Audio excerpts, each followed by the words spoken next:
first of all, welcome on Times Network. Just tell us about your journey. Who was your inspiration to join Vedanta, and how long it's been you being a part of Vedanta Academy? So, as you know, my father and guru is Swami Parthasarathy, and I believe I would have picked up the interest quite early in life. But consciously, I would say around 16, I had this deeper interest to find out more about the subject because it had a lot of meaning. And the very purpose of life and living is what I found in the subject. So my association with Vedanta would go back in time.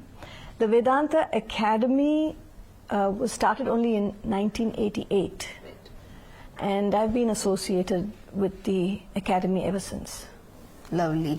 So now when we see that there are a lot of youths participating in such activities, they also want to add their role, their part to the society. How does Vedanta help them achieve those goals? Well, what you find in the world is, one set of people are very active, dynamic, efficient, progressive, successful.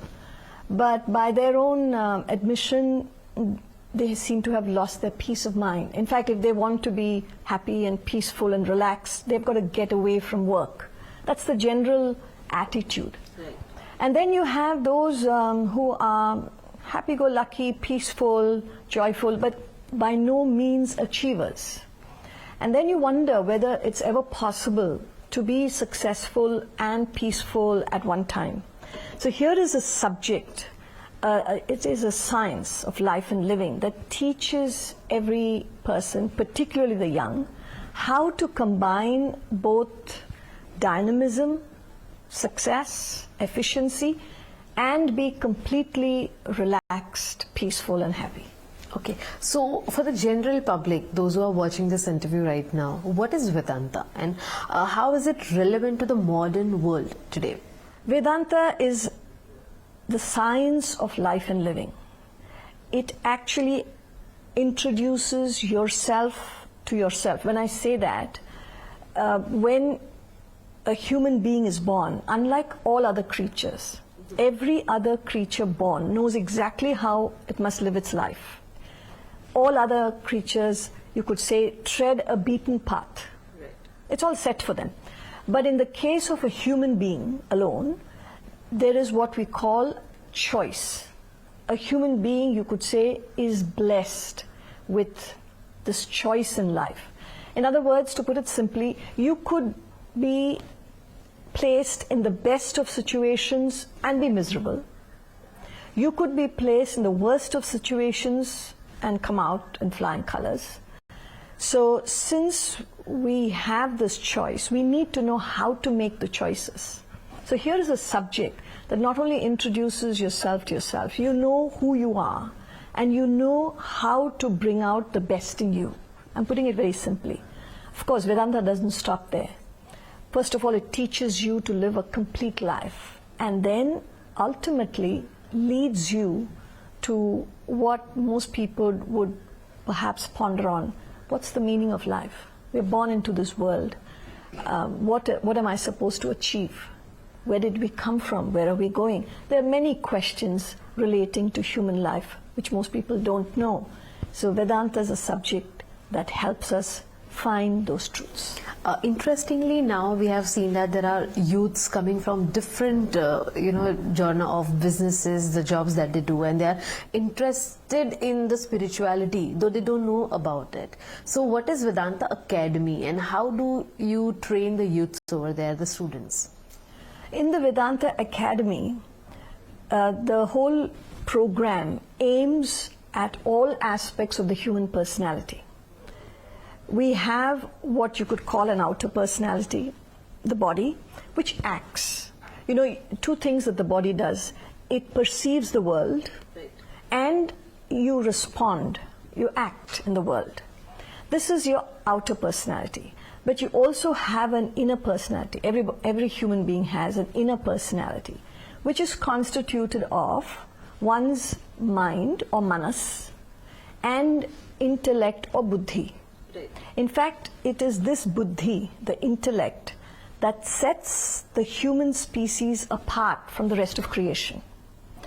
Now, in the academy, every aspect of the personality is looked into. The way we act, the way we perceive things, the way we feel. Everybody has feelings, but are your feelings a source of strength or weakness? Are your actions perfect or imperfect? How do you perceive things? In the right perspective, or do you not get it? So, not only that, above all this, the ability to think clearly. See, whoever you are, if you're able to think clearly, you can act effectively in this world and be successful. So, the overall personality development is what the program does for an individual. And above all, as I've said earlier, it leads one to the ultimate truth of human life, which is the discovery of your essential being. Swamiji, and you have propagated the knowledge of Bhagavad Gita. So how is this ancient sculpture knowledge is relatable to the modern world and impactful and connected? When we talk about the scripture, when we talk about the Bhagavad Gita, what the Bhagavad Gita contains is the philosophy of Vedanta. And I've already said, it's a science. So when we talk about a science, it doesn't change with time or age, because a science only gives you laws of life. Laws remain the same. It was relevant to people in the past, it's relevant to people now, and it will continue to be relevant to people in the future, simply because they are laws of life. Like, for example, the law of gravitation. Correct.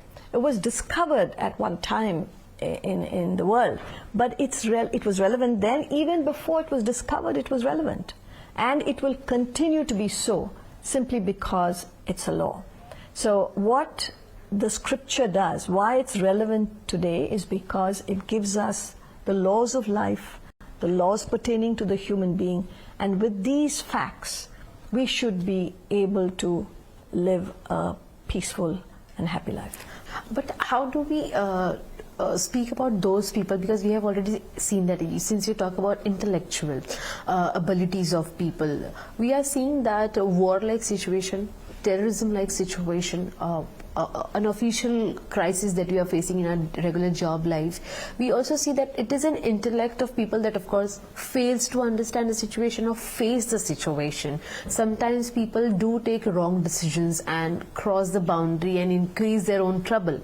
So how do we control such people? In what can be the timeline? What are the areas that people need to focus that Vedanta teaches them? Now, we can't really generalize. We can't control the world. Correct. It's not possible to do that. Jesus Christ said, iniquity there shall be in this world. Iniquity, the right, the wrong, the good, the bad, honor, dishonor, joy, sorrow, war, peace. That's iniquity. There shall be in this world. But he says, "O unto you, if you be the cause." See, if each individual is able to attend to oneself, make sure that you are not the cause. And if every individual thought in that way, there would be far more peace than there is today. But we cannot control the masses. It's not possible. It works the other way. Start with yourself. So once you develop, see, there was one Christ, one Krishna, one Muhammad, one Buddha, one Mahavira. They influenced masses.